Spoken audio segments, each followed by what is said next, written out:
On se connecte au marché.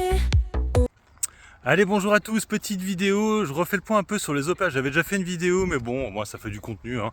C'est un abonné qui m'a posé la question sur ma dernière vidéo, du coup je vais lui répondre directement en vidéo. Alors une OPA, qu'est-ce que c'est en gros? C'est là pour Verallia, c'était le cas de Verallia. J'avais déjà fait une vidéo, mais je le répète. En gros, c'est le fonds brésilien qui était sous les 30%, et a voulu dépasser le seuil des 30%. Il faut savoir que ce seuil des 30%, en fait, dès que tu le dépasses, t'es obligé de lancer une OPA. C'est-à-dire de dire aux gens, ben voilà, je l'achète à un prix. Alors, en général, c'est souvent le prix au-dessus du prix au moment de l'annonce.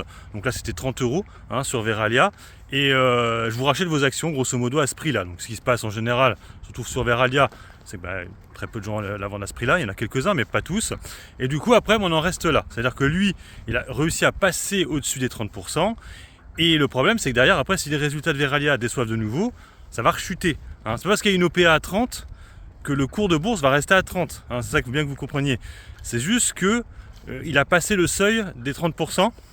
Ouais, en plus je dis 30, c'est 30 € du coup, et le seuil des 30%. Et donc voilà, en fait, c'est juste ça en fait. Donc en fait, ce qui est intéressant, c'est quand il a vraiment beaucoup de positions dessus, ça veut dire que quand il est vers les 90%, là tu peux te dire il y aura OPR. Moi en général, je l'ai déjà dit plusieurs fois, ça dépend de votre PRU, toujours la même chose. Hein. C'est vrai que ceux qui avaient un PRU à 45 €, je pense que l'OPA à 30 €, ça les a pas satisfaits. Hein, donc ils vont garder la position. Par contre, c'est vrai que si tu étais rentré vers les 23 €, au moment de l'annonce de l'OPA, ouais, moi j'aurais vendu ou allégé assez fortement. Parce qu'au moins tu te dis, bon, au moins les 30 € sont validés. On le voit que le secteur des boissons, tout ça, c'est très compliqué actuellement. Donc je suis pas sûr que Verallia, les taxes là, elle n'a pas prévu Verallia. Hein. Donc c'est possible qu'ils refassent encore des profit warning et que ça reparte à la baisse. Hein.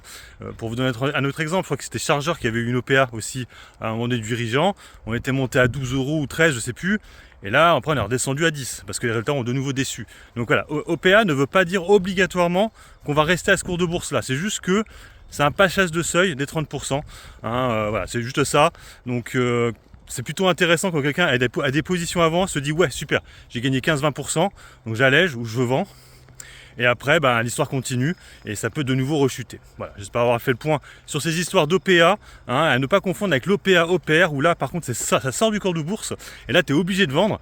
Et pour moi c'est ce qu'il y a de mieux parce que c'est la fin du voyage. Hein, tu as gagné ton argent et c'est bon, tu passes à autre chose. Sur ce, je vous laisse, bon investissement, bon trade, ciao ciao.